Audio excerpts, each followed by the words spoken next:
Do you know that one small mistake can cost you your entire brand? Well, we are going to find out today with my friend Thomas Den Herder, who is Hi. an IP expert here in the Netherlands. We are going to talk about IP and also, what the hell is IP? Thomas, thank you so much for inviting me here to your beautiful office. That is because the things you have here, they are amazing. A lot of trinkets and a lot of books. And also there is a boat there. Yes, I do have an interest in sailing and everything, but yeah. Now that I have, different business partners or people that own a restaurant or that they want to start a brand, then it always comes the question, what should I do? Should I register my brand? Like, what's the meaning of that? And before going there, so I want to know, Thomas, so why did you study law? It started from a very young age. Actually, my father founded this firm. So I literally grew up in IP, and literally all my life has been about trademarks, designs and copyrights. And I never knew if I wanted to continue the company. Mm-hmm. But then I started studying law, and it was so interesting, and there were so many questions and so many little puzzles to solve, and there were so many interesting aspects how I can help people and how I can help businesses develop themselves and protect themselves, and I really want to continue that. Yeah. So you were always curious about law and answering. Yeah, but it's everywhere that you see. Like, you can look at your shoes and there's a brand on it and it has a design and someone owns the copyright of it, and it's like, or the wine you drink. Yeah, true. It's everywhere. It is everywhere, and the more you know about it, the more you're gonna see it, and it's really, my friends don't like it because I always point it out to them. And what is the name of your business and what do you do? The name of my business is Den Herder, and which is also my last name, by the way. Is it registered? Of course it is registered, like that was the first thing we did. And what I do, I advise my clients on how to, if they can start a new company under a certain name or start new products under a certain name. And if I give the green light, then I also help them protect it and try to acquire a monopoly on that name. What does it mean, like acquire a monopoly? If you have a registered trademark or a design for that matter, you have certain rights. You have to see it as an asset. With that asset, you can say, these are mine, these are my intellectual property, and therefore no one else is allowed to use it. What the hell is IP? Well, IP is many different things, but it's basically the protection or like making it an asset of your intellectual creation. So you think of, you draw a painting, then therefore you have copyright, that's an IP. Okay. You own that. You write a book or a novel, take some photos, but also if you start a brand, you can acquire the rights to that brand. Okay. Like to the logo, to the name, to the design of certain products, like how they look. I mean, we all know the little triangles of Prada or the crocodile of Lacoste, and those are all protected, and those are their intellectual property. Yeah, so then no one else can take or use those things, right? No. Okay, so it's a IP, could we say that it's a way to protect those ideas? Or? Yeah, it is. In a sense, it is. It is a way of protecting ideas, and usually it's not the ideas themselves, which we can do a little bit in trade secrets, but it's more of how those ideas are expressed. We want to have that expression of ideas, we want to have that protected, because they are worth a lot of money. Yeah, can imagine. And now that you mentioned different things, like I guess different types of IP, like copyright, trademarks, like what are these different types? How many do we have? Usually we say we have about 4 or 5 different types of IP. Okay. Like, don't correct me if I'm wrong, but there's many types of IP. But in general, we have trademarks, which is the brand name or the brand logo, and it should be registered. Okay. We have designs, which is all about like how things look.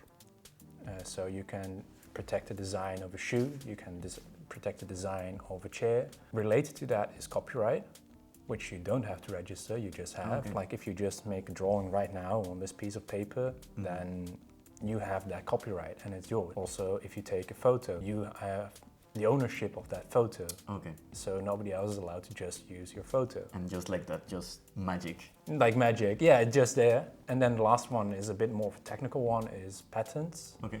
And that's all about inventions. And the buzzword you will hear is inventive step. Invented step. Inventive step. Inventive, okay. Inventive step.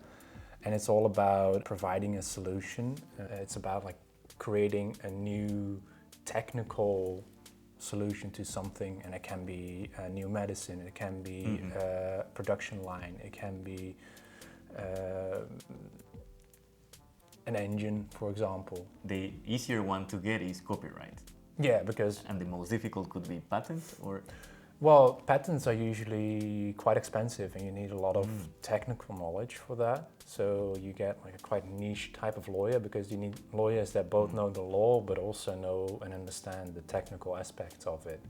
Okay. So that's more costly, both for like acquiring the rights and also the litigation in that is quite expensive usually. Right.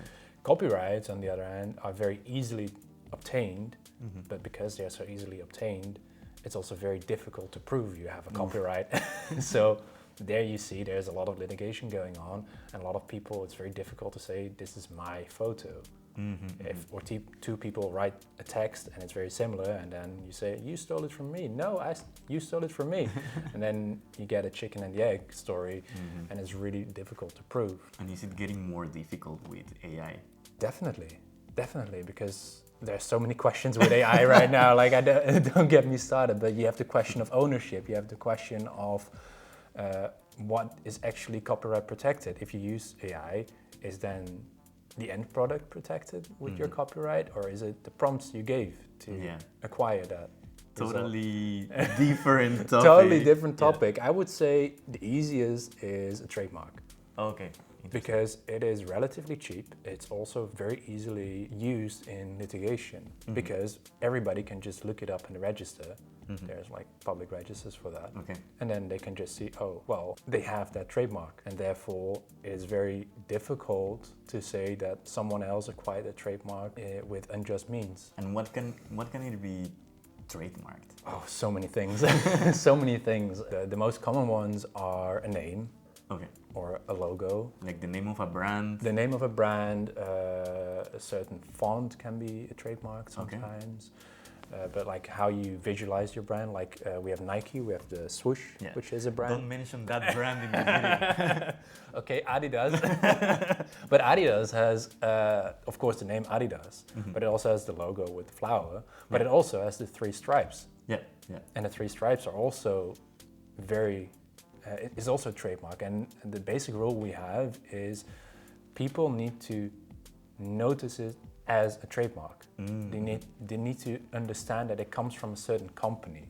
The trademark is always the link between something, usually visual, with brand, like with a company behind it. So that the moment I see it, I think about the brand. Yeah, and the thing is, now we get also with AI and also with like digital age, also sounds can be trademarked sometimes. If you hear the James Bond tune, you'll immediately know it's James Bond. Yeah. Or if you start up Netflix, you're doo-doom, which is a registered trademark. Oh wow, damn. Yeah. So I cannot use it for these videos. No, please don't. If you do, call me, because then we need to prepare ourselves. I will call you. Okay, before diving into like use cases. Yeah. Is it the same IP when we talk about IP? Is it the same all over the world, or like is it different? Like in the US, is it different from Europe and Asia? How does it work? I want to give the very much a lawyer answer. That depends. No, it's different everywhere. Usually it's different. I think there's certain, like we have the Berne Convention and the Geneva Convention, and they manage some IP rights. And we have the World Trade Organization with the TRIPS agreement that also manages like basic levels of IP rights. So all over the world, I think you can say there is some sort of IP protection. But how it works is extremely different from country to country. Okay. For example, in the US, you can acquire a trademark by just using it. Oof. And if you use it, you in theory have the trademark, and then you can go for a registered trademark. And then you can put the little R behind it. Okay, that's why we see the R. That's why we see the R, and then sometimes you see TM, which just says trademark. So it is a trademark, but usually not a registered one. And then the C, what does it mean? It's copyrighted. That's copyrighted. Copyrighted, yeah. And then in the US, you need to claim your copyright. Here in the Netherlands, you just acquire it out of thin air. It's just there. Okay. And then there is no such thing as, like a global trademark. Unfortunately not. I get that question every month. Can I have a worldwide trademark? And then I have to say there's no such thing. We can do like in almost 200 countries, but those are all like individual rights. Okay. So then if you want a global trademark, you need to like ask the client, where do you want to be active? And then you register in those markets. And then I register in those markets. And then usually like depends if, sometimes I can do it myself and sometimes I have to call my agent, like a local representative there, and then call them and say like, hey, we want to register this trademark. And then we have to check if it's allowed over there, it's possible, also if there are prior rights from someone else, and then hopefully we can register, Interesting. Yeah. And let's talk about Europe. Europe. Is there such thing as a European trademark? Luckily there is. Okay. Luckily there is. Finally, one. We have a win. Yes, we have a European trademark, and it's very convenient to have a European trademark because especially in the European Union, there's so much trade going on within the countries and between the countries that if you sell a product here in Amsterdam, then it's very easy to also sell it in Germany, like in Berlin, or like you want to have that cross-border sales going on. If your products are being sold like in multiple countries, it can be quite expensive to ask for every individual country protection. And then you don't know, okay, it's being sold now here in Amsterdam and it will be sold in Berlin, but what if it's sold in Paris? Oh, we need to have another registration. Like you keep going and you keep adding. And with European registration, you cover the entire EU area like for a relatively cheap trademark. Okay. Yeah. Like what does it mean, cheap? Usually trademarks are protected for 10 years. Okay. So you file for trademark and then if it's accepted, you have 10 years of protection. In the EU, you can have it like for €1,000. Oh, wow. Okay. Yeah. Yeah, really cheap. Yeah, that's really cheap. I mean, compared to all the investments you need to do and to develop your brand. Just think that it's valid for 10 years. So it would be like 100, €150 a year and then you have a trademark. Way to put it, because sometimes when you are starting a business, then you say, no, the most important thing is to just start. And then you don't put that in your business plan or assessment, like, no, a trademark is too expensive right now, I will do it later. Yeah. But if you see it this way, like it's for 10 years and it would be like 150 per year. The problem is you have to pay it up front. That's the problem. But in the end, like 10 years valid. And then after 10 years, you can decide, is this trademark still relevant for me? And then you can renew it indefinitely, basically. Yeah. Every 10 years, you can say, I'm still using it. Yeah. So let's talk about risk scenario. Like I'm a business owner and super desperate to start right now. Actually, I have this idea, flautas quique. So flautas are like fried tacos in Mexico. Okay. And then I already saw a place here and I couldn't contain my emotion. I rented the place out. Like I already have everything to start. Yeah. But then, and also I already hired the designer for the logo and all the branding of the tacos that I want to start. But I don't want to register, or I don't want to register my brand. What are potential risks? Well, first of all, before you hire the designer, I would call your lawyer. Because what if someone else already registered your name? And you say, like, that never happens. Unfortunately, it does happen, and that's why people like me can make a living. Is that the most common? It's not the most common, but like people use names that are very similar to other names, trademark names, and then you can get like an angry letter from a lawyer saying, hey, my client has these trademark rights and you just started your business, which is all fine, but you can't use this name. So please remove all the branding. And if you sell products, like please burn all your products and pull everything from the market, make a ratification, like make it publicly known that you are not part of us. And then you just put all that time, money and energy into starting your brand. And then before really that it takes off, there's someone telling you no. So it would be like an extreme disappointment. That would be an extreme disappointment, yeah. Okay, so that's someone learning. Please don't do that, no. Yeah. First of all, you should call a specialist, an IP specialist, and say, I want to start my business with this name. And then there's usually two steps. First step is, are you allowed to use it? Okay. Because some certain words you cannot use for trade names or trademarks, but also there might be others that have rights already and they could stop you. Okay. So that's the first step. And then the second step is if you want to acquire the monopoly, if you want to make it a trademark really, and then say, okay, now no one else can start a business under this name. Yeah, that's what we want. And then now that you mentioned call a specialist, I think many business owners, artists, like people. Yeah. I think sometimes we're afraid of calling a lawyer. Like there is a big, I don't know, fear.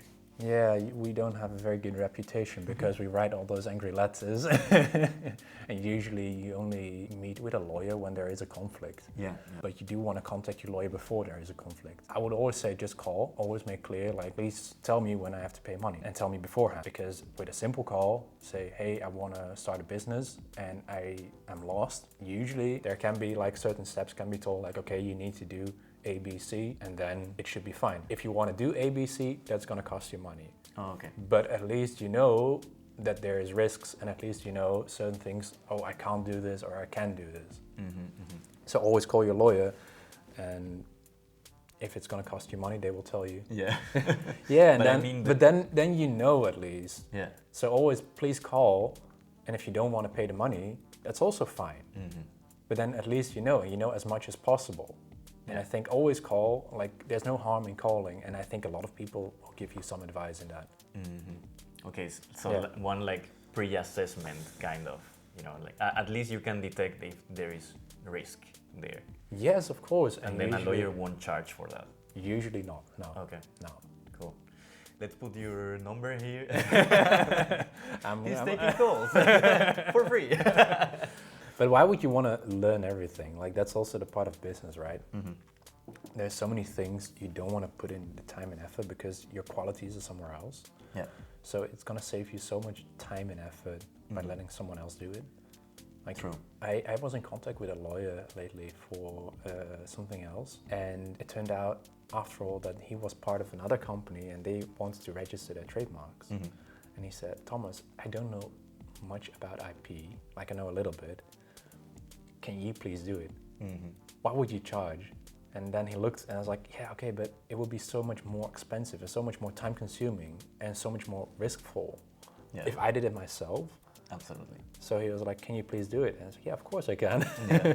No, that's absolutely right. Yeah. And then sometimes as business owner, you think you need to do everything, like the designs, legal assessment, the finances, the taxes, like in all of these places where probably you do business. Yeah. Like, yeah.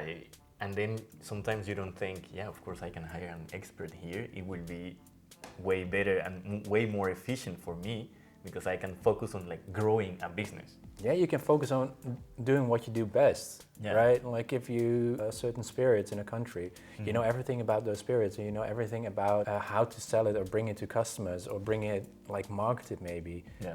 But how about the taxes? How about importing rules? How about like there's so many things that you need to take into account, and all those things it's gonna take you days, weeks to figure it out, and then maybe you still make mistakes where someone else just knows it. Exactly. And it's gonna cost you a little bit of money, but your time is also valuable. Yeah, is the most valuable thing. Yeah.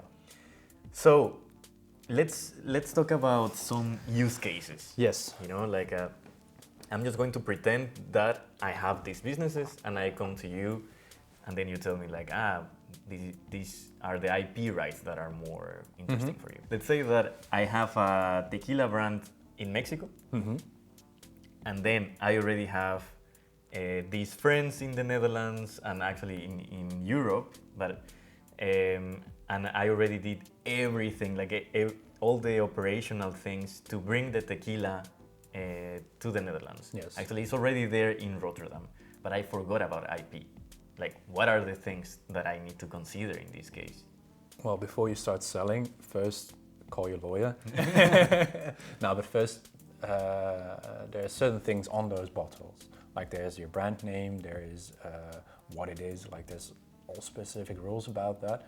For the IP matters, I would focus on how you market it. Okay. So there's things you can't say this is the best tequila in the world. Mm-hmm. Like that's would be unfair advantage. So or you need to have proof that it is the best tequila in the world. But also you need to check your brand name. Like is there someone else already with a registered brand, a registered trademark on that name? So you first check if there's someone else. Is there prior rights? Okay. Second of all, you don't want people copying your bottles. You don't want them to copy your design. You don't want them to copy the brand name. So then you want to register it. So you say, okay, I have this brand name. So I'm going to register both the word, like just the letters themselves. And then I would also, because usually you have a bit of a logo on there, I'm also going to register the logo as a trademark. So there are two different things. Those are two different trademarks. Two different trademarks, yes. And something else that you maybe can do, if it was not public yet, the design, you could also sometimes register the design, so the label itself, like how that is perceived. And sometimes if you have a very nice bottle even, you can register the bottle itself. Oh, really? Yeah. So like if it has a different shape, or it can be like, what things does that bottle need to have? Yeah, we would say it has to be novel and have its own distinctive character. In more simple words, it needs to be new, like it needs to be like different from bottles that were already there. Okay. And it needs to differ to such a degree that the expert in this case in bottles, I don't know who the expert would be, maybe an alcoholic, but but they would need to see the difference between the bottles. Okay, interesting. And for that, like usually that goes like together with like if someone calls me for that, like the client and I would both look into what's already there, and then we would make the assessment, is this new? And also, did you already publish a picture of it? Because sometimes that goes wrong. Then you have a new bottle and then someone publishes it on social media and it's not new anymore. This is also what happened with Adidas and Rihanna. Okay. Yeah, Rihanna showed some new shoes Before it was registered as a design. Oof. And therefore they could not register it as a design anymore. Damn. Yeah. What happens if, especially, or I'm thinking now about how to tackle Gen Z, and okay, I brought the tequila in these fancy bottles, but now I want to sell cans and also t-shirts, and I want to do a party. I think you bring up a very valid point. Like before you register your trademark, you need to have clear ambitions. Like what do you want to use your brand for? Because you can register your trademark and you can never expand the scope of it. Okay. If you want to have a broader scope of your trademark and you say like, no, I just want to have a trademark for tequila, then you register it for tequila. But what if you start the parties and the merch and everything else? That's a much bigger trademark that would be. So the step would be you have to register trademark and then you need to file for a new trademark with that broader protection. Or if you have a call with your lawyer, you're going to talk about all your ambitions and then you immediately take those things into account and you register it a bit broader as well. So you would register it maybe for clothing, you would register it for event organization, and you would register it, I don't know what else you mentioned. Yes, and I want to change to sell cans. Cans. Yeah. Well, I think that would fall under the same spirits, yeah. Okay. Because I think it's very important, and that's what I see goes wrong a lot of the times is that they say that they have very narrow wording or very broad wording in their registration. Like I'm going to use this trademark for tequila, which is luckily quite broad. So it doesn't matter if it's in bottles or in cans. But if you would say, I'm going to register a trademark for tequila in bottles, then that does not cover tequila in cans. Yeah, okay. So you need to take that into account, that specific wording from the beginning. So then what business owners need to care about to run scenarios. Yes. What do I want with this business? What I always say, we need to first focus on your core business, like what do you do right now? And that should be perfect in your trademark application. That should be like really specific, really broad, like everything. It should be like very precise. And then we say, okay, next step is look at your ambitions, like what do you want to do? And then you're going to brainstorm, and then you're going to think what else might be there, what other markets you want to use. And then we're going to see how much protection we can claim, and we're going to get as big as possible usually. Yeah. And then I had the plan to sell t-shirts, but then I never sell t-shirts. Well, the main risk is that if you in the end never sell t-shirts, that someone can cancel your trademark. When they say you've never used it for t-shirts, then you will lose the trademark insofar t-shirts. And when you say someone, it's a private person or an authority that is? That depends on the jurisdiction. Okay. Like in the US, you need to always file proof of use. So you need to specifically say, I've been using my brand for these and these products. Here's some proof. In the Benelux area, there is no such thing. So it will be in the register indefinitely, and you can renew it indefinitely up until you say, I don't want it anymore, or that someone else says they don't use it anymore. Interesting. Yeah. Another quick scenario. So I'm an artist. You know, I like to sing reggaeton here in the Netherlands. What are the things I need to think about? I'm already producing my own music. First of all, you should try to register your name. Not in all countries you can, but if you have a stage name, try to register it as a trademark. Okay. Many of the big artists have their stage name registered as a trademark. Secondly, most likely you're gonna sell merch. Your logo is gonna change every 5 to 10 years usually.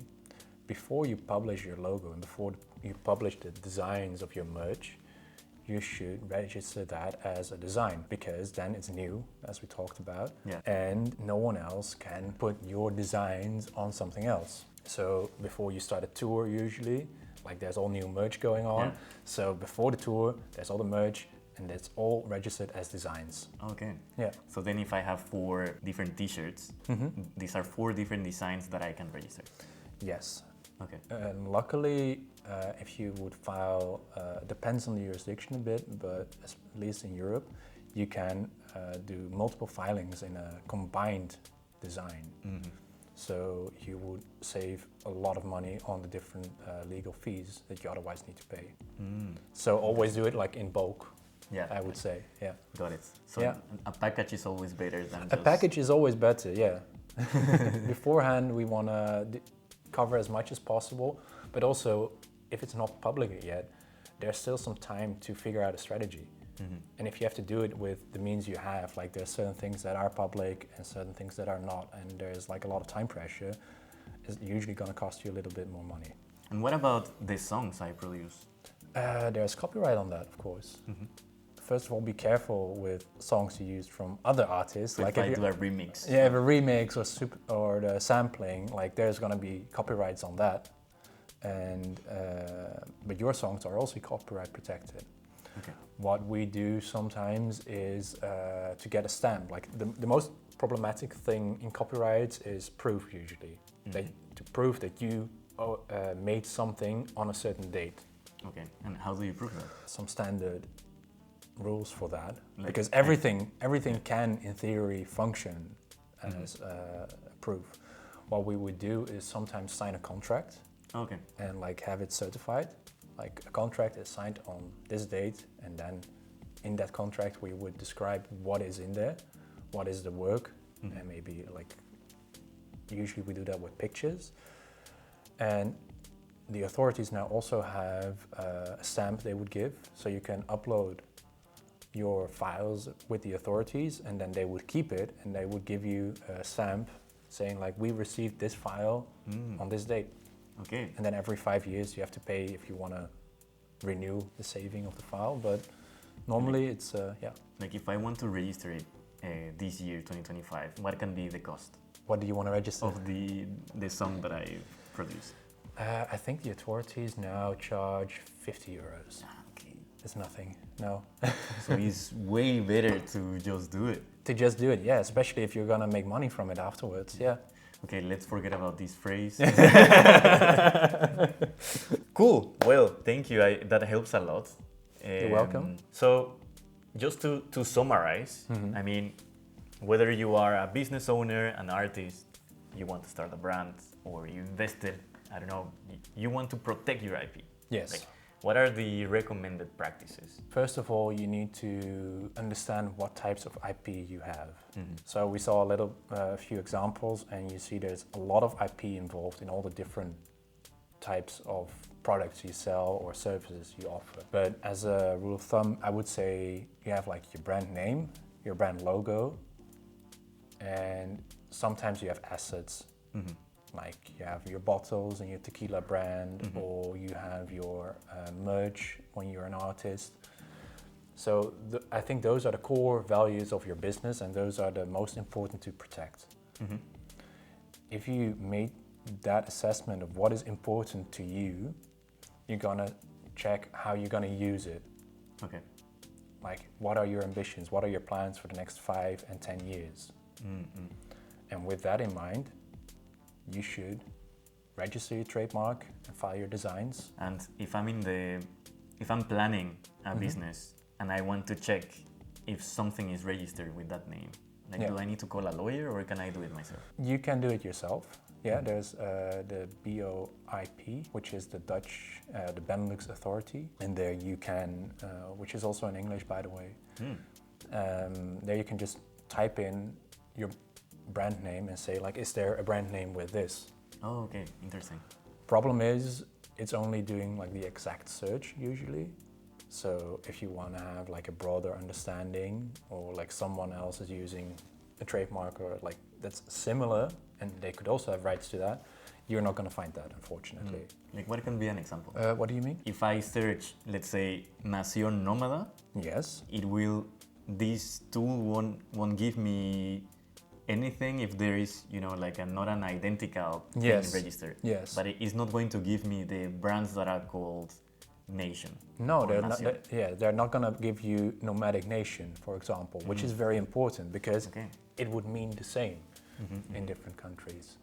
Okay, so then always, well, not always, but you could.